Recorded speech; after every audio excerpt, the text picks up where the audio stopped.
இது இன்னொரு விஷயம் என்னென்னா பிரதர், இவங்க கார்ப்பரேஷன் சரியாக அவங்க கடமையை செய்யாமல் டாக்ஸை ஃபுல்லாக வளர விட்டுட்டு ஒரு டைமுக்கு மேலே மக்களே நம்மக்கிட்ட வருவாங்க. அப்போ நம்ம இந்த முடிவை எடுப்போம். புரியுதுங்களா? ஸோ இவங்க எடுக்கிற ஒரு இந்த தப்பான செயலுக்கு இவங்க மக்களும் துணை நிற்கிறாங்க. இது இவங்களுக்கு புரிய மாட்டேது.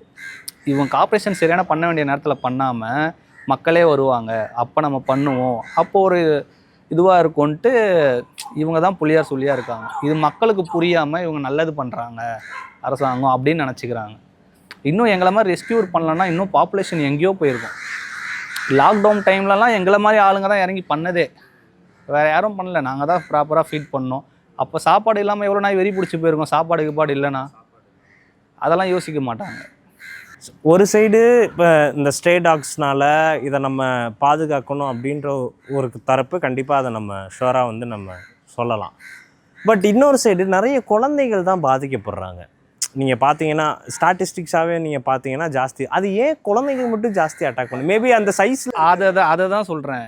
மனுஷங்களால் பாதிக்கப்பட்ட டாக்ஸு நம்மளை விட ஹைட்டில் சின்னதாக இருக்கும்போது மனுஷங்க உருவத்தில் அதை பார்க்கும்போது அதுங்க சில அட்டாக் பண்ணுங்க சில டாக்ஸு.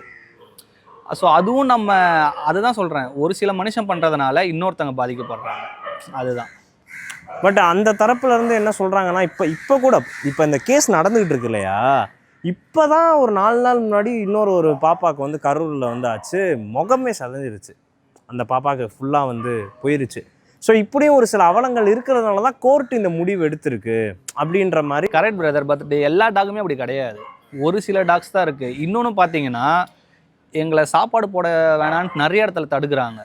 இந்த மாதிரி நாய்க்கடி நடக்கிற இடமே பார்த்தீங்கன்னா எங்களை சாப்பாடு போட விடாத இடத்துல தான் நடக்குமே நிறையா. புரியுதுங்களா? பசியோடு இருக்கும், அதுங்களுக்கு என்ன பண்ணுறது தெரியாது, மனுஷங்க அடிக்கிற ஏரியாவாக இருக்கும் அது. ஸோ இந்த மாதிரி இடத்துல தான் நிறைய நடக்கிறதே. நீங்கள் 90% பார்த்தீங்கன்னா எங்களை சாப்பாடு போட அலோவ் பண்ண மாட்டாங்க. அந்த மாதிரி இடத்துல தான் நாய்க்கடி நடக்கிறது. ஸோ இந்த மாதிரி ப்ராப்ளம்லாம் நடக்கிறது. எங்களை விட்டிங்கன்னா நாங்கள் அதுக்கு ஃப்ரெண்டாக தான் ஆக்கி வச்சுருப்போம். ஏதாவது 1% நடக்குமே தவிர எல்லாமே நடக்காது. ஸோ மக்கள் மேலேயும் தப்பு இருக்குது. ஸோ அதை அவங்களும் திருத்திக்கணும். அதுதான் ஒன்று.